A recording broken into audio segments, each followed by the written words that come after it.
it's time for October, and I apologize for having this out late. It's been a busy last few weeks, but we're going to go ahead and get the reading in for today and for October, which is now we are in fall, and we're also heading towards Halloween, which is often referred to as the time of the year when the veil between the living and the dead are most thin. So we're going to basically see what that spiritual energy is going to have to say for us for this month so we can move forward in it.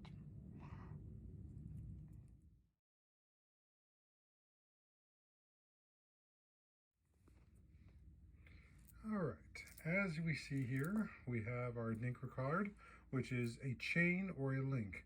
Unity, responsibility, interdependence, brotherhood, and cooperation. We are linked in both the life and death. Those who share common blood relations never break apart, which is an interesting one because it's looking at what our bonds are. And this is from the standpoint that we are linked purely by our blood connections, but not also our soul connections, which are also a factor. Now, what this also means is there are questions that are coming up, especially with this being October and Halloween, is about what our linkages are between those of us living and those of us who have passed. And what goes on with the idea of mending those relationships. Now, also what's come up here is the dice, which is for the 9th house, which is travel, study, higher learning, and moral/ethics. Now, if you recall, this dice has come up before earlier during this summer. And what this also means in relationship is, again, to what and how we are having those relationships that link us to things, that link us to the world, link us to our families, link us to our community. We have the quartz piece here, and we have the bone, we have the shell, which is turned outward. So this is going to be an outwardly facing time. Not to mention dealing with the inner works that come up, because so much of what we are outwardly facing and what we are processing with the quartz piece is those interactions we have had with others and what they have generated within us. And that will call into the question both the moral and ethics of what and why we are bound in these relationship chains. Are there really issues that are here about us, or is it really sometimes much more about other people and what and how we're dancing with them? Is it time for our dance to finally come to an end and for them to move on and deal with the consequences of said dance? Now, why I say that, and I'll admit that I'm having some family issues right at the moment. So this is as much for you as it is for me. But when we look at the bones themselves, we've got this one is work, this one is family, that one is home.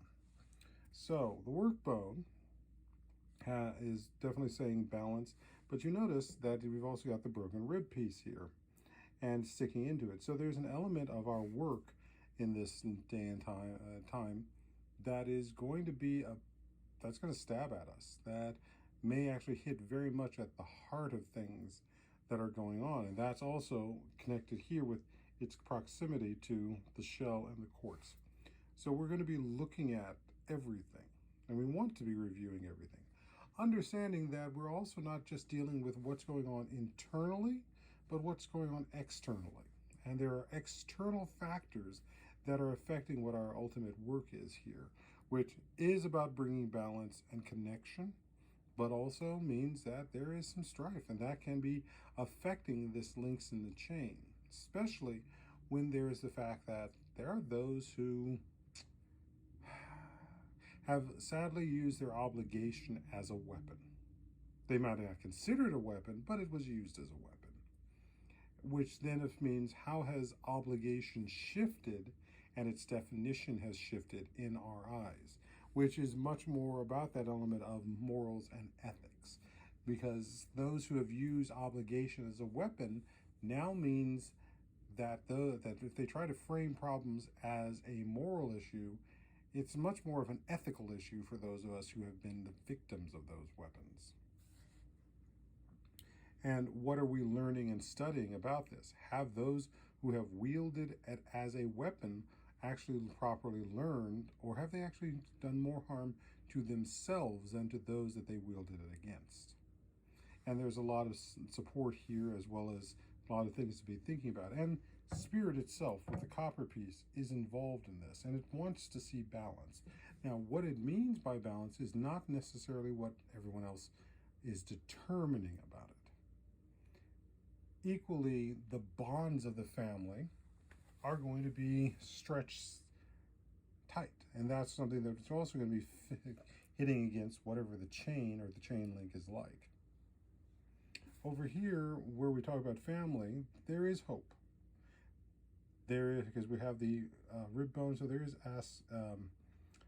inspiration as well as balance here, but that's also be found with home. And again, what is the home, and how are we traveling to have that home? How are we studying to have that home? How are we listening to nature to have a better sense of our home and our sense of learning, as well as the moral and ethics that are at play there? And it is much more about that sense of why we are linked.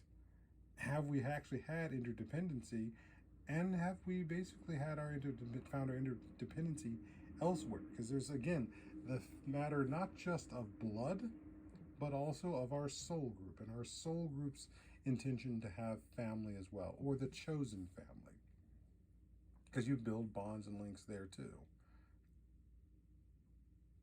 So we have a number of the other spinal bones here, as well as a few of the ribs. This one's coming in for December. This one's coming in November, as we do. So overall, this is going to be really about a time looking at what our family bonds are, both physical, with the blood family, and families of choices, and what are not only our choices that we're making about these things, but what are the consequences? Because that consequence is something that, no matter how well intended you are, it's determined more by the impact, which means having to actually look at the impact that you've had. Has your impact actually brought your family together? Has your impact pushed your family apart?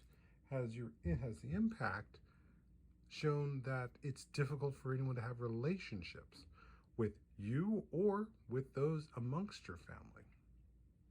So look at these things. Look at and be open to that aspect of sometimes you have to heal. The only place that they can get healed is on the other side too, which may mean that sometimes the ability to have whatever reconciliation may have to wait until they're dead. So I leave that to the ancestors and the Orisha to sort out, and I wish you well.